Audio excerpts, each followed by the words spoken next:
እኛ የወልቃይት ጠገዴ የአማራ ማህበረሰብ ሁለት ድርብ ድል ያለን ሁለቱም ድርብ ድሎች ምንድን ናቸው?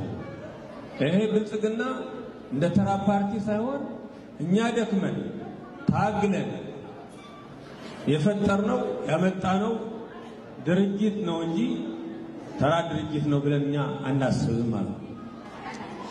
ስለዚህ ብልጽግና የተፈጠረው ከወልቃይት ጠገዴ የአማራ ማንነት ትግል ማግስት ስለሆነ የዚህ ውጤት የዚህ ፍሬ ብልጽግና ነው ብለን ስለምናስብ ማንነታችን ጉዳይ ያን ትናንትና የነበረ ጨለማን አልፎ ታግለን በትዕግስት ስለታገልን በጋራ ስለመጣን በምክንያት ስለታገልን ዛሬ የወልቃይት ጠገዴ ማህበረሰብ ሰባተኛ ሀገራዊ ምርጫ እንድንሳተፍ ፌዴሬሽን ምክር ቤት በሰጠው አቅጣጫ ምርጫ ቦርድ በወሰነው ውሳኔ እንድንመርጥ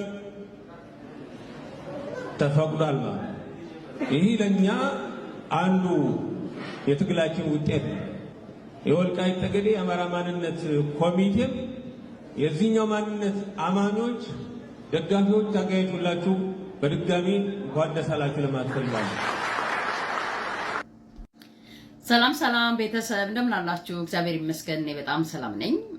ዛሬ ሐሳቤ እንግዲህ እንዳያችሁት ይሄን ቪዲዮ መቼም እንደ ብልጽግና መንግስት አንዳንዴ ህዝባችን ላይ ያመጣው ጭፍጨፋ፣ መከራ፣ ስቃይና ገመና ብቻ ሳይሆን ረሃብ፣ ጦርነት ብቻ ሳይሆን የእንደነዚህ አይነት ሰዎችን ገመናም እንዲገለጽ አድርጎ ደግሞ ስላሳየን በጣም የሚገርም ስሜት ይሰማኛል። እውነቴን ነው።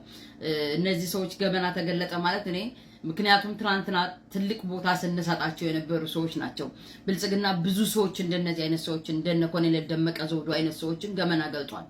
ትናንትና በቤተክርስቲያን አውደ ምሕረት ላይ ትልቅ ስብከት ሲሰጥ የነበር በጣም በኢትዮጵያ ኦርቶዶክስ ቤተክርስቲያን ትልቅ ቦታ ይሰጠው የነበር ክርስቲያኑ በጣም ትልቅ ቦታ ይሰጠው የነበረው ዳንኤል ክብረት ለሰዎች ጭፍጨፋ ይሄን ያህል ጨካኝና ክፋት ሲያሳይ ለስልጣኑ ሲል በትልልቅ ከተማዎች ላይ ቦምብ ጣል ብናረግኛ ረፍታ አግኝተን ስልጣን ላይ እንቀመጣለን ብሎ ለስልጣኑ ምን ያህል ሆኖ ስናየው የእውነታ አንዳንዴ ውስጥንም የሚሰብር ምክንያቱም ትልቅ ቦታ ላይ የሰጠነው ሰው በዛ ልክ ደረጃ ላይ ወርዶ ማየት አንዳንዴ ውስጥንም ያሳመማል፣ ውስጥንም ይሰብራል። እሱን ነገርም ሆኖ ያየሁት ጉዳይ ላይ ነው። ኮሎኔል ደመቀም ዘውዱ በዚህ ልክ ገመናው የተገለጸበትን ጉዳይ ላይ እኔ አይቻለሁ። ምክንያቱም የአማራ ህዝብ ጀግናችን አይከናችን ብሎ ሲጠራው የነበረው ኮሎኔል ደመቀ ዘውዱ ራሱን መከራ ላይ አጋልጦ ያን ጊዜ ሐምሌ 5 ላይ ለሌሎች ነፃነት የታገለ ጎበዝ ጀግና ብለነው ነበር እንጂ የትኛውንም የፖለቲካ ክርክር የትኛውንም የአይዲዮሎጂ ክርክር ሲያደርግ አይተነው አናውቅም። ነገር ግን ያኔ ለነፃነት ለተበደሉ ለተገፉ ላሏቸው ራሳቸው ብለዋቸው ለመጧቸው ለወልቃይት ጠገዴ ህዝቦች ለነሱ ሲል ዋጋ የከፈለ ጀግና ሐምሌ 5 ላይ በተደረገው ተኩስ ላይ እንግዲህ የአንድ ቀን የውሎ ተኩስ አይተን በጣም ጎበዛችን ጀግናችን ብለን ፕራውድ የሆነበት ሰው ነበረ። ነገር ግን ዛሬ ያን ህዝብ ነፃ ለማውጣት የተነሳሳው የአማራ ህዝብ መላው የአማራ ህዝብ ወልቃይት ጠገዴ ብረሳኝ ቀኝሽ ይርሳኝ ብሎ ራሱን መከራ ውስጥ የከተተ ትላንት ሰላም ላይ ትምህርት ላይ የነበረው ራሱን ሰላም አረጋግጦ ልጆቹ እየተማሩ በሰላም ወጥቶ የሚገባው ከማዕከላዊ ከተማ እስከ ዳር መንቀሳቀስ የሚችለው የአማራ ህዝብ ዛሬ ከአባይ ማዶ አባይ በረሃ በላይ እንዳይሄድ የታገደው የብስ ትራንስፖርት አጥቶ በጣም ኤክስፔንሲቭ በሆኑ በዘራፊዎቹ በአየር ትራንስፖርት ብቻ እንዲጓጓዝ የተደረገው በሩ የተዘጋበት የአማራ ህዝብ ለወልቃይት ጠገዴ ህዝብ የከፈለው ዋጋ ነበር። ይሄን በር ያዘጋበት አንዱና ምክንያቱ በዛም በመነሳሳት ነበር። አማራ የሚባል በየአለበት ቦታ ተጨፍጭፎ አላልቅ ሲል በሩ ድረስ መጥተው በእግረኛ በወታደር በበራሪ በመካናይዝድ እያለቀ ደመቀ ዘውዱ ግን ትላንትና ነፃ ያወጣው ህዝብ አብሮ ጀግናችን ያለው እሱ ስልጣን ላይ ስለተቀመጠ ይሄ ድርጅት እንዲሁም የኔ ነው። ስለዚህ የአማራ ህዝብ ጠላቱን ፍለጋ ሩቅ መሄድ የለበትም ማለት ነው። በዚህ ንግግር ራስ ለጂትሜት ወስደ የአማራ ህዝብ ጭፍጨፋ እየመራህ ዲድ እያረክ ያለው አንተ ነህ ማለት ነው። እንግዲህ ይሄ በራስ አንደበት ነው ያረጋገጥከው። ምክንያቱም አማራ ህዝብ ላይ የሚደረገው ጭፍጨፋ እኔ ስላላልኩ አይደለም።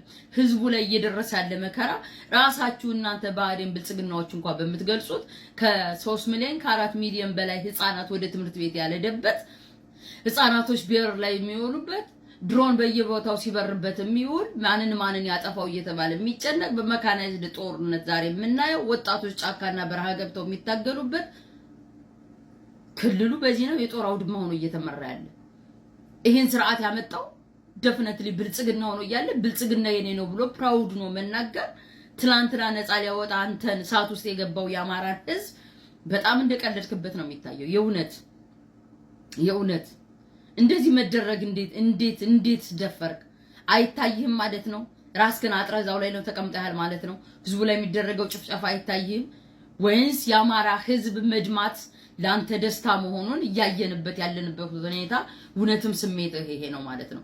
በጣም ማዝ ነው። ይሄን ንግግሩን እንኳን እየሰማ የናሁሰናይን ፎቶ አድርጎ የሚደግፉ የታወሩ ደግሞ ደጋፊዎች አሉ። በጣም ነው የሚገርመው።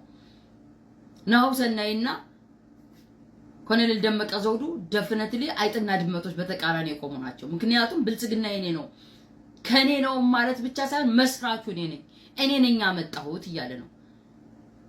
ናሁሰናይ ደግሞ ከብልጽግና አገዛዝ ነፃ ለመውጣት ሲታገል የሞተ ለእናቱ አስከሬኑ የተከለከለ ልጅ ነው። ወጣት ታዳጊ ወጣት ነው። የዚህን ፕሮፋይል አድርጋችሁ ደመቀ ዘውዱን ትደግፋላችሁ። ኔቨር። ደመቀ ዘውዱ ሐሳቡን ቀይሮ በራሱ ሐሳብ መሄድ ይችላል፣ መብቱ ነው። ግን በዚህ ልክ አይደለም የጠበቀን የነበር ነው። የአማራን ህዝብ ገዳይ ድርጅት መስርተህ እኔ ገዳያችሁ እኔ ብለህ ራስህ ልጅት ቤት አድርገህ ራስህ ላይ ፈርደ መምጣት በጣም ያሳዝናል። በጣም የሚገርም ሁኔታ ሆኖ ነው ያየሁት። ምክንያቱም አማራ ህዝብ ላይ በይፋ እየደረሰ ያለው ነገር መቼም ይታያል ብዬ አስባለሁ። ትላንትና የወልቃይት ጠገዴ ህዝብ ተበደለ፣ ወልቃይት በራሳች ቀኝ እርሳይ ብሎ የወጣን ህዝብ ራሱን ለመከላከል ያጋፈጠን ህዝብ በየክልሉ እየተገደለ እየተጨፈጨፈ ዛሬም ድረስ አርሲ ላይ እየተጨፈጨፈ ያለ ህዝብ መነሻ ምክንያቱ ትላንትና ሰላም የነበረው የአማራ ህዝብ የወልቃይት ጠገዴ አማራ ተገፋ አማራንን ብላችሁ ስላላችሁት፣ ዛሬ ግን ኦህዴድን ብልጽግናንን ብላችሁ መጣችሁ። ትግሬም አይደለንም አማራም አይደለንም፣ ኦህዴድ ብልጽግና ነው። ምክንያቱም ኦህዴድ ብልጽግና ነው የብልጽግና ባለቤት መስራች እስከሆንክ ድረስ ዛሬም ቢሆን ሌጂቲሜት አድርገህ እየመጣለው የፌዴሬሽን ምክር ቤት የወልቃይት ጠገዴን አካባቢ ለኦህዴድ ብልጽግና በመወሰኑና ምርጫ ቦርድ አብሮ በመወሰኑ እሱን ሌጂቲሜት አድርገህ ልትመርጡን ይገባል፣ ፕራውድ ልትሆኑ ይገባል። እንዴ የወልቃይት ጠገዴ ህዝብ አገናዝብም ማለት ነው። ይሄን ያህል የአማራ ህዝብ ይታዘበናል አትሉ? እኛ እኮ የአማራ ልጆች ነን። አማራው ላይ የሚደርሰው በደል እኮ ያመናል። ይሄን ብለህ ስትመጣ ትላንትና ጀግናችን አይካናችን ብለን እንዳልጠራን ሁሉ ዛሬ ብልጽግናን እንዴ ብአዴን ብልጽግናዎች ክልል ላይ ያሉት ያንተን ያህል እንደዚህ በድፍረት አይናገሩም። አብይ አህመድ ራሱ በድፍረት ይሄን ያህል አይናገርም። ምክንያቱም ህዝቡ ላይ እየደረሰ ያለው መከራ ህዝቡ ራሱ ሊታዘብህ ይገባል። እኛ አማራ ልጆች ትላንትና የደገፍነ ለተጎዱ ለተበደሉ ሰዎች ራሱን ዋጋ የከፈለ ጀግና ያለ በዚህ ልክ ወርደህ ለስልጣን ብለህ ህዝብን ስታበሻቀጥና ስታንበሳብስ እንደማየት የሚያሳዝን ነገር የለም። ምክንያቱም ከብልጽግና በላይ ለአማራ ህዝብ ጠንቅና መከራ የለም። ጦርነት ያወጀበት፣ ትምህርት ቤት የከለከለው፣ መንገድ የከለከለው፣ መሰረተ ልማት የከለከለው፣ እንዳይታከም ያደረገው፣ ከየአካባቢው ተንቀሳቅሶ እንዳይሰራ ያገደው የአማራን ህዝብ ዛሬም ቢሆን በማይነገር ጦርነት ህዝባችንን እየጨረሰ ያለ ብልጽግና ነው። የአማራ ህዝብ መላው 50 ሚሊዮን ህዝብ ራሱን ማግዶ አንተን ስልጣን ላይ ለማውጣት አይደለም ይሄን ያህል የተቃጠለው። የወልቃይት ጠገዴን ህዝብ የተገፋ ህዝብ ነው። ከተገፋ ስላላችሁት ያንንም ስላላችሁት ተገፋን ስላላችሁ ዛሬ ህዝቡን አግደህ ይዘህ ከበሮ ስላልመስመታው አማራን ስትለው ነበር። ዛሬ ደግሞ ለኦህዴድ ብልጽግና ስትሰጥ ደግሞ ኤግዛክትሊ ብልጽግና የኔ ነው ብለህ መጣ። የአማራ ህዝብ ትናንትና ሲደግፍ የነበር አንተን ነፃ ለማውጣት ራሱን አቃጥሎ ዛሬም ቢሆን እየነደደ ያለው የአማራ ህዝብ የአማራ ወጣት ይታዘበኛል ብለህ አታስብም?